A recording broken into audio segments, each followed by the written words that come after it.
السلام عليكم. فيديو اليوم من قناة أعمال وأفكار يدوية، هي عمل ورود ذهبية وفراشات. طبعا هذا شكلها النهائي بعد ما انتهيت من عندها. الفكرة من هذا الفيديو انه جتي بالصدفة. احتاجيت ورود ألوان، لون وردي بنفسجي، يعني أي ألوان. كنت حابة أعمل فكرة، فبصراحة بحثت عن هاي الورود بصعوبة، يعني حصلتها، وأيضا كان سعرها أغلى من الورود الذهبية والفضية. ما أعرف السبب ليش. نفس الورد، فقط اللون يختلف. فقررت إنه أعمل هذا الفيديو. طبعا بعد تجربة عملت ورود بالكرتون. طبعا هذا الكرتون العادي، أو البعض بغير، يعني مو بالعراقي، خارج العراق يسموه ورق مقوى. أو المهم، عملت تجربة بكل أنواع الكرتون. طبعا ما نجحت الفكرة. بعد ما ينشف بسهولة يتمزق. فأفضل شي استخدمت كرتون البيض. نجحت الطريقة.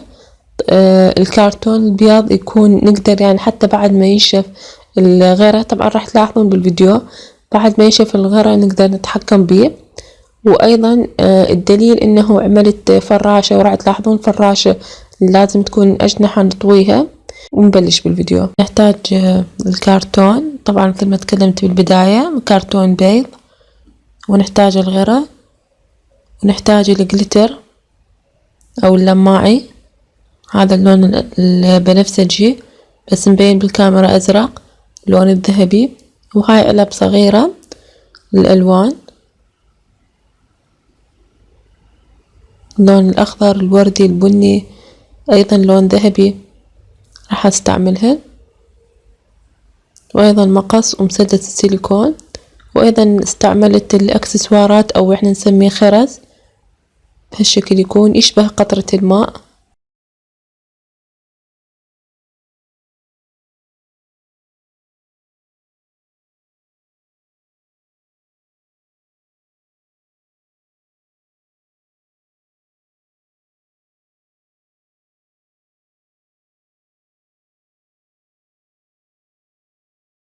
الآن راح أقص الكرتونة.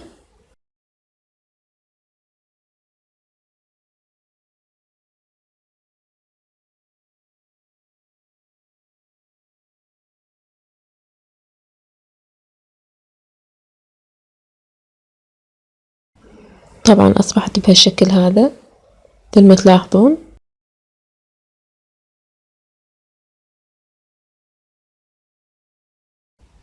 أقصها من 4 جوانب.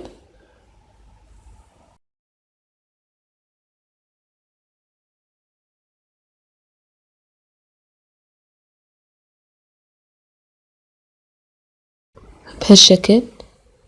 الآن راح أقص شكل دائري، نصف دائرة، حتى تعطيني شكل الوردة. طبعا راح أعمل بالبداية الفراشة. الفراشة طبعا الجانبين اللي القسم الأسفل من الجانبين راح يكون قصير، والجانبين الأعلى راح يكون طويل. طبعا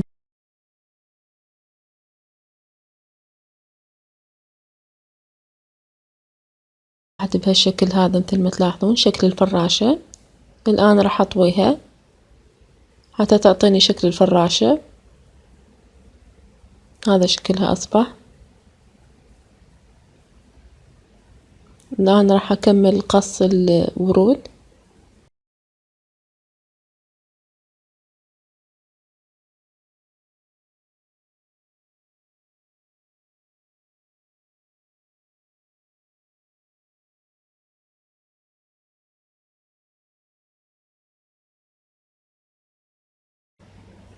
وهذا شكلهن بعد ما انتهيت من عندهن.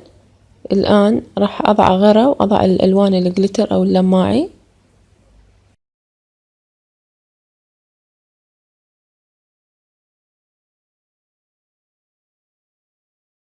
وضعت ورقة عادية لأن راح أستعمل الجليتر.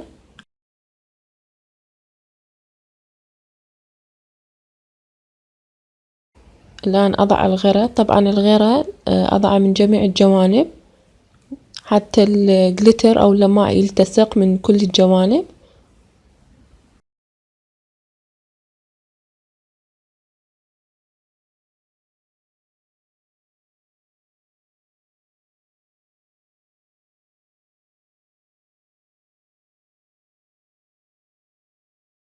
مثل ما تشاهدون أضع الجليتر بهالشكل. طبعا أنتظر إلى أن ينشف أو يجف. طبعا وأكيد الجليتر الزائد راح أرجعه بالعلبة. طبعا البعض يسألني إنه أرميه، لا أكيد ما راح أرميه. أيضا بالنسبة للوردة، طبعا أي لون جليتر متوفر حابين تستعملوه استعملوه.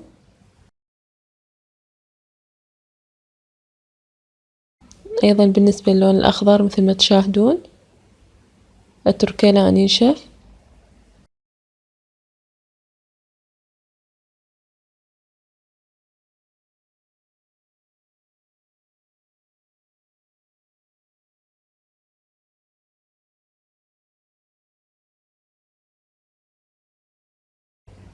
أيضا وردة ذهبية، أيضا أتركها إلى أن تنشف.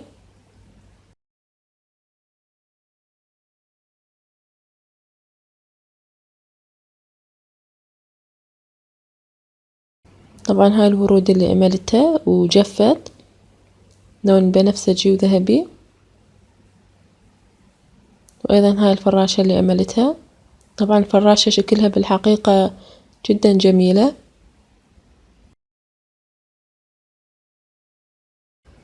طبعا إذا حابين تعملوها طبقتين الوردة أو طبقة واحدة، أنا راح أعمل ذهبية طبقتين. أضع سيليكون، قطر السيليكون ألصقها بهالشكل.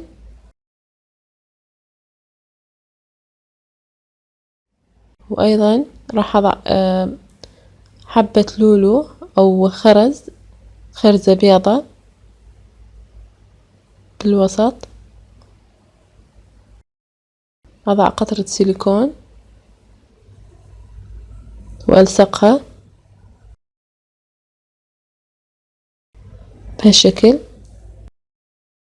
الآن أيضا راح أضع غرة على الخرزة أو حبة اللولو، وأضع جليتر أو لماعي.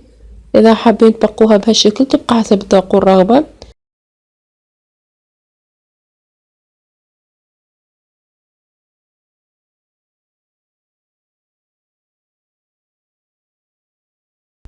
بهالشكل أصبحت.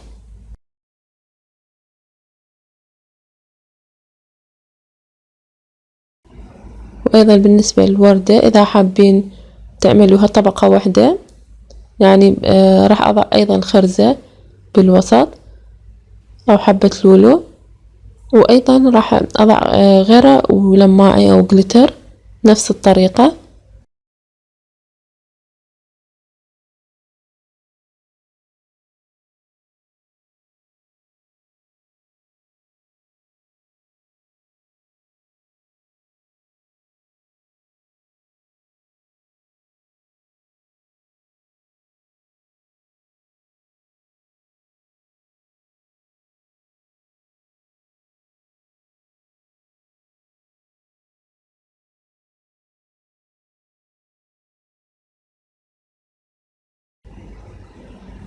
بالنسبة للفراشة راح أعمل هاي فراشة.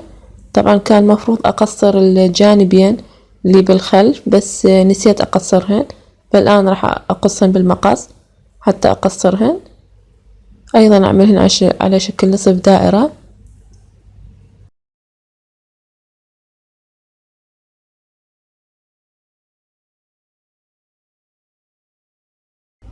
بهالشكل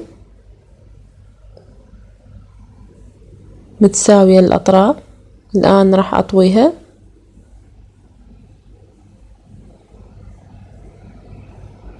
وهذا شكلها.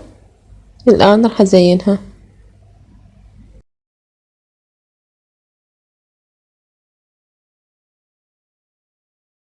راح أستخدم السلك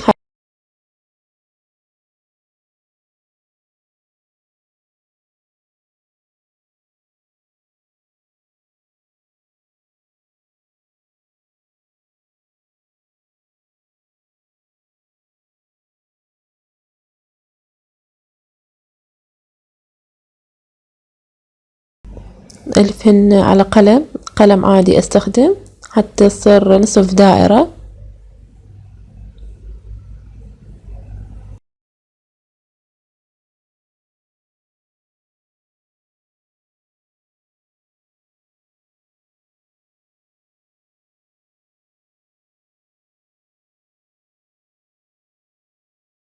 بهالشكل أصبحن.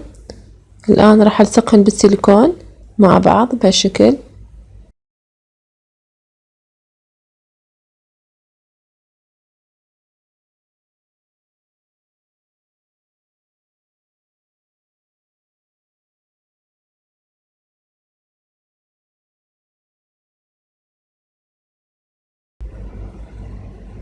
بهالشكل.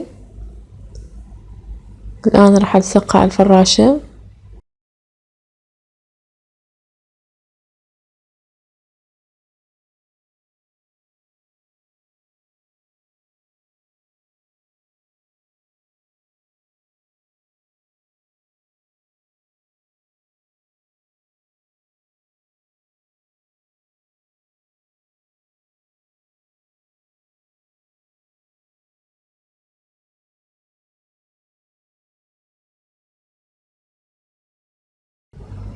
الآن راح أزينها.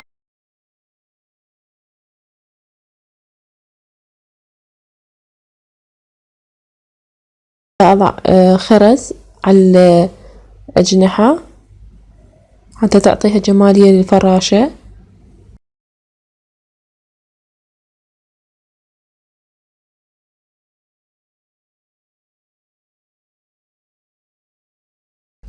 الآن بالنسبة للأسلاك اللي عملناهن أيضا بالغرة، وراح أضع جليتر أو لماعي حتى تكون لون واحد الفراشة. وهذا شكلها النهائي بنات بعد ما انتهيت من عندها. إن شاء الله تعجبكم. لا تنسون الاشتراك بالقناة ونشر الفيديوهات. أتمنى دعم القناة بالاشتراك واللايك والشير. رابط فيسبوك وتويتر وانستغرام راح يكون بصندوق الوصف. مع السلامة.